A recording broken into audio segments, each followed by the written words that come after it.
Hello and welcome everyone. I am the Lord Siphon, and I am pleased to present this next episode of Minecrack.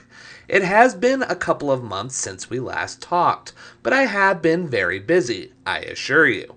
But today's story starts quite a few months before that.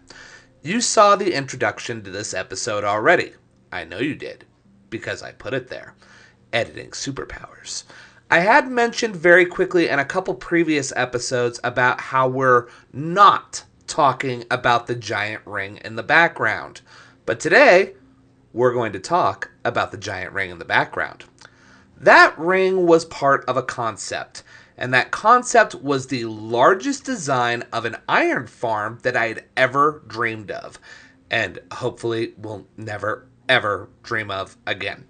So I drew up my plans, gathered up my materials, went to the site of construction to begin working on this newest monstrosity, but quickly ran into a very immediate problem on the first day, actually.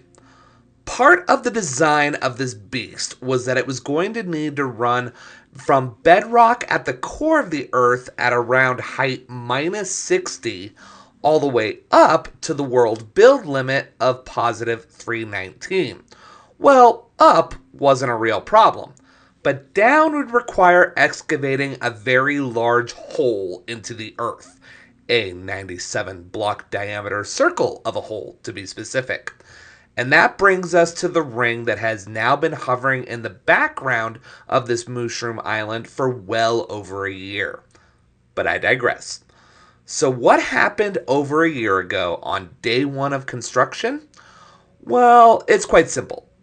I ran out of TNT. Day one. Ran completely out. So this is where Projectception began for this particular journey.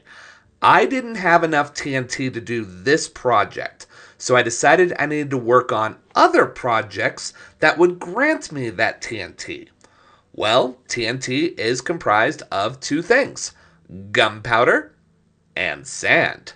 So I presented the Devastator for the gunpowder and the more recent Sphere and Sphinx builds that took care of the sand. The Queen was also built during that time period, but that actually was just an add-on when I discovered they turned bamboo into an infinite supply of wood. So now you're caught up to the present day. Well, guess what? I have my sand. I have my gunpowder. Let's build the greatest iron farm this world has ever seen. I present the Monolith.